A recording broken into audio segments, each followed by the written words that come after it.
Hello guys, आपका स्वागत है। आज हम केमिस्ट्री का लेक्चर 1 विलयन करने जा रहे हैं। ये लेक्चर 2 है। हिमांक में अवनमन की व्याख्या कीजिए। मैंने पहले पार्ट में भी ऐसे ही करवाया। हिमांक में अवनमन तथा विलयन के मोलर द्रव्यमान में संबंध स्थापित कीजिए। हम आपको मास्टरमाइंड में दिखा दे रहे हैं क्वेश्चन कितनी बार आया है। हिमांक में अवनमन की व्याख्या कीजिए। हिमांक में अवनमन या विलयन के मोलर द्रव्यमान में संबंध स्थापित कीजिए। ठीक है, चलिए इसका आंसर करते हैं। हिमांक में अवनमन, जब किसी द्रव में अवाष्पशील द्रव मिलाया जाता है तो उसका हिमांक कम हो जाता है। हिमांक में यह कमी हिमांक अवनमन कहलाता है। इसे डेल TF से प्रदर्शित करते हैं। अगर हम आसान भाषा में बताएं, जैसे किसी द्रव है उसमें अवाष्पशील विलय मिलाया जाता है तो जितनी की कमी होगी उसे ही हिमांक अवनमन कहते हैं। द्रव में कमी होगी, कमी से आप याद करना, ठीक है। ये क्वेश्चन यूपी बोर्ड में बहुत ही ज़्यादा पूछा जाता है तो आप याद कर लेना, ठीक है। चलिए हम इसके प्रयोग कर लेते हैं। आप प्रयोग भी कर देंगे तो ज़्यादा अच्छा लगेगा। तो चलिए हम इसको कर देते हैं। पहले प्रयोग में आप लिख सकते हैं, सड़कों पर जमे बर्फ़ को हटाने में। देखते हैं पहाड़ी इलाकों में बर्फ़ जम जाते हैं तो वहाँ पर जो बर्फ़ गिरते हैं उसको हटाने में इसका प्रयोग किया जाता है हिमांक अवनमन का। और दूसरा आप लिख सकते हैं, हिमनीरोधी विलयन बनाने में। हिमनीरोधी विलयन बनाने में इसका प्रयोग है। दोनों आप याद कर लेना, ठीक है, आपके लिए अच्छा होगा। चलिए मैं इसका सूत्र बता देती हूँ। डेल्टा TF, मैंने डेल्टा T भी लिख दिया, अब डेल्टा TF कर लेना, ठीक है। डेल्टा TF यहाँ पर भी होगा, लिखने में मिस्टेक हो जाता है, आप जानते होंगे। M को हम मोललता कहते हैं। मोललता का सूत्र आप नहीं जानते तो चलिए हम आपको बता देते हैं। WA गुणे 1000। बहुत बच्चे कंफ्यूज होते हैं तो यहाँ पर 1000 रहेगा, आप याद रखना, ठीक है। और MB ये मोलल अणु भार है मतलब, और WA यहाँ पर एक होगा, ऊपर भी होगा, सॉरी। और इसी के अकॉर्डिंग अब हम हिमांक अवनमन का सूत्र लिखेंगे। डेल्टा TF, देखिए मैंने F यहाँ पर सही लिखा, ठीक है। KF गुणे WB गुणे 1000। 1000 याद रखना, ठीक है, 100 मत कर देना। और नीचे MB अणु भार गुणे WA।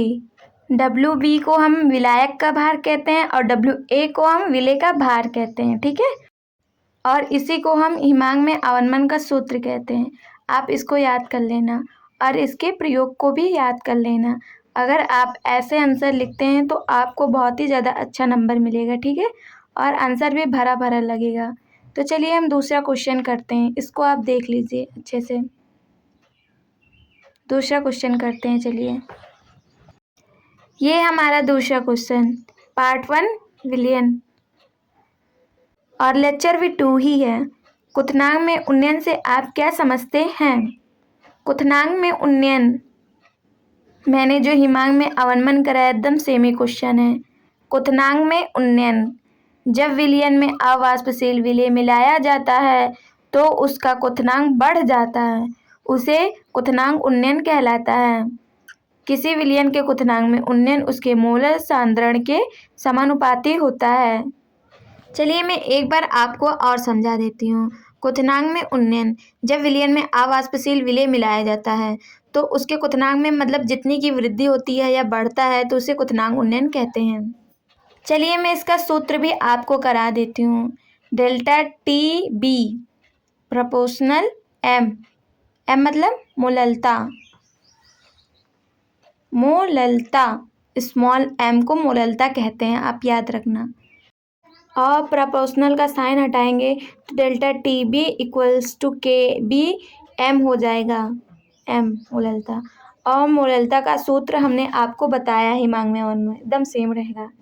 WB गुणे 1000 बटे MB अणु भार और WA जो रहेगा वो ग्राम में रहेगा, ठीक है। और ये सूत्र है मोललता का, और इसी के अकॉर्डिंग क्वथनांक का उन्नयन में सूत्र delta T B equals to K B गुणे डब्ल्यू बी गुणे 1000 ही रहेगा, याद रखना, ठीक है। और नीचे एम बी मतलब अणु भार, और यहाँ पर डब्ल्यू ए रहेगा, सॉरी ए रहेगा, ए कर लो उसको। एक बार और समझा देते हैं। जब विलयन में अवाष्पशील विलय मिलाया जाता है तो उसका क्वथनांक बढ़ जाता है, याद रखना, ठीक है। उसे क्वथनांक उन्नयन कहलाता है। किसी विलयन के क्वथनांक में उन्नयन उसके मोलर सांद्रण के समानुपाती होता है। और इसका सूत्र आप देख लीजिए कैसे कैसे मैंने किया है, आप भी ऐसे ऐसे करना, ठीक है। और इसे हम मोलरता का सूत्र कहते हैं। ये मोलरता का सूत्र आप इसको भी याद कर लेना, ग्राम में रहेगा, ठीक है।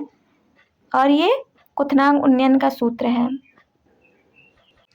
आशा करती हूँ आपको ये क्लास पसंद आया होगा। अगर पसंद आए तो अपने फ्रेंडों के साथ शेयर करें। Thanks for watching.